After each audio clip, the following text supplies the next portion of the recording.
That's not a C6 Rosaria. Hey everybody, it's Ray. Welcome to today's video. So you've seen the thumbnail and you already know who today's surprise character is. I may have slightly miscounted how far from pity I was and thought it was safe to have a cheeky extra little attempt at getting that final constellation for Rosaria. But I was much closer than I expected to be, and now I have a Kokomi that I haven't prepared any resources for. That's awkward. But before we dig into today's video, don't forget to leave me a like and a comment if you are enjoying these videos, and let me know if there's anything you want to see. If you're new here or haven't subscribed yet, then please consider hitting that subscribe button. Sangonomiya Kokomi is the divine priestess of Watatsumi Island in Inazuma and the leader of the Resistance, the opposition to the shogunate forces against the Vision Hunt decree. She's an excellent military strategist and an avid reader. Now I'm going to switch things up today and head straight into my Kokomi build. I haven't pulled for any of her constellations and her talents are leveled up to 3, 4 and 4. I hadn't prepared for her at all, so I'm stuck at Ascension level 4 and level 70 until the Sango Pearls on Watatsumi Island refresh. I have invited her to hang out in the teapot, but she hasn't made the commission squad yet, so her friendship is still level 1. I felt like I didn't have a good weapon for Kokomi at all, and although I would love her signature weapon, I wasn't willing to use the primos on it, so I went ahead and crafted a prototype amber. And when it comes to her artifacts, although they may not be the best, and I will try and switch out the pieces when good alternatives become available, this is pretty workable for now. I'm running a 2-piece Maiden's Beloved and a 2-piece Tenacity of the Millilith, with Maidens for the Flower and Feather, which I've loaned from Barbara, a HP timepiece, which again I think I may have stolen from Barbara, and for the Millilith set I've got a Hydro Damage Cup and a Healing Bonus Helmet. I could swap these out for full HP in the future, but generally these pieces are fairly good, so I want to use those crit rate and crit damage substats elsewhere eventually. Because let's face it, crit damage and crit rate are not much use here.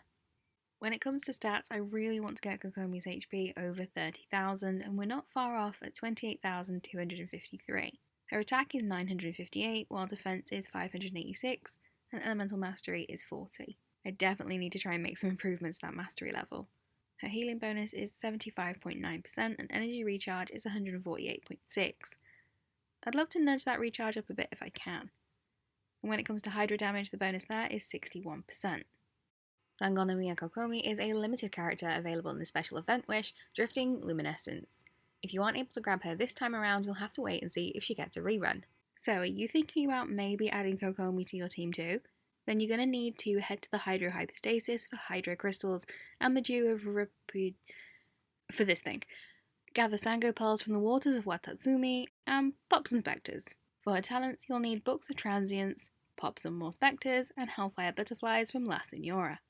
If you want to max out Kokomi's talents, you'll need Crowns of Insight.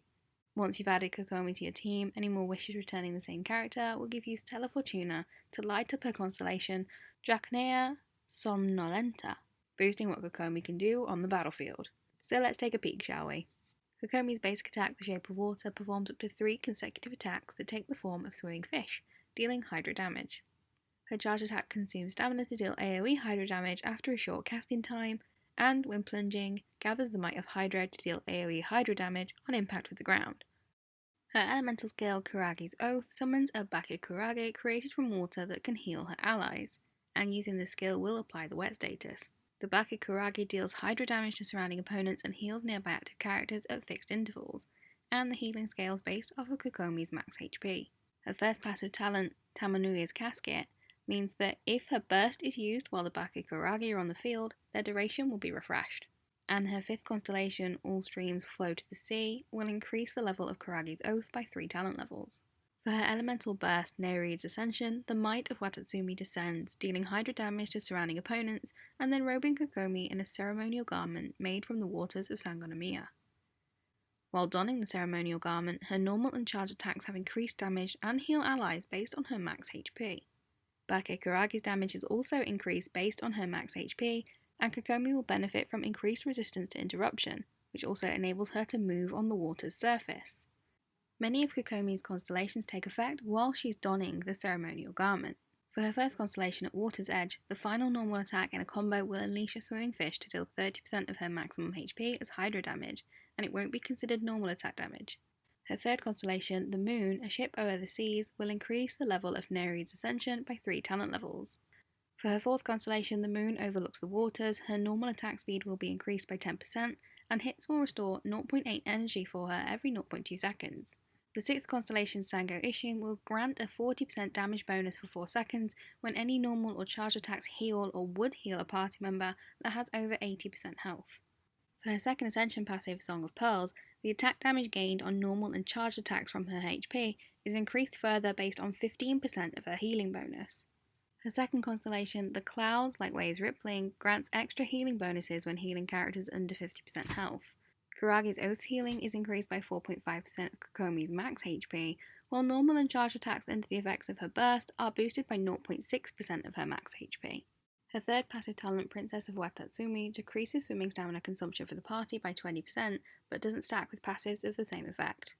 Her extra 4th passive, Flawless Strategy, grants Kokomi a 25% healing bonus, but gives her a 100% decrease in crit rate. When cooking the healing dish Bird Egg Sushi, there's a chance she'll create her signature dish, a Stunning Stratagem, instead. This dish will heal even more than the original product. And again, it's another super cute Inazuma dish. When it comes to Kokomi's position in your team, she joins the ranks of healer, and healers can fit into any team. If paired alongside another Hydra unit, the Resonant Soothing Waters will increase the incoming healing by 30%. If you're looking for an alternative to Barbara, it would make her a great choice for a Hydra-based team. Kokomi also offers good Hydra application for elemental reactions and will make a great companion for another DPS Catalyst user by keeping them healed. For starters, everyone's going to have Lisa for Electrocharged, but she will also pair well with Yanfei for Vaporize, Sucrose for Hydro Swirls, and Ningguang for Crystallize and Generating Shields. Kokomi can also be paired with a Cryo unit for my favourite reaction, Freeze. Kaya is a great starter option as a main or sub damage dealer, and he can apply Cryo quickly and has short cooldowns for his skill. I also love Rosaria in a similar role, although her burst isn't as mobile as Kaya's. For a support role, the Cryo field generated by Chongyun's skill will turn all sword and polearm attacks to Cryo to deal additional elemental damage. If you were looking for something with a bit more range, then you could choose Aloy, a character who everyone on the PlayStation Network should have access to. And if you're not on the PlayStation Network, Aloy will be a free character arriving in 2.2.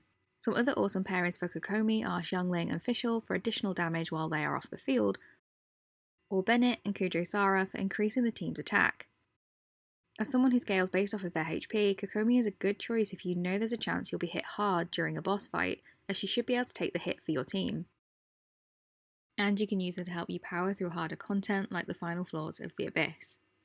So let's check out Kokomi in action while I deliver my final judgment on the Divine Priestess. I was so on the fence over Kokomi and honestly had decided to skip her banner. Although the promise of a C6 Rosaria lured me in, I am glad that I did get her because I really appreciate the design and voice acting. I think once I've perfected my build, Kokomi would definitely have a place in my squad as the team tank, healer, and burst damage dealer. Also, I do really love characters with swooshy outfits, and she definitely fits the bill. But do I think you should use your Primo Gems on her?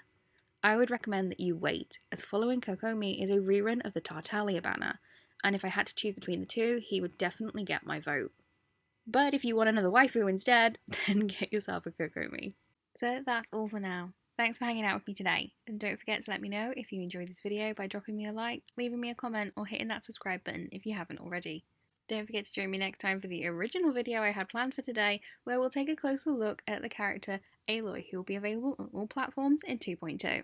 Oh, and if you're wondering, I did manage to net my C6 Rosaria in the next temple. See you next time. I'm just bubbling with energy. We'll make a formidable force in our next fight.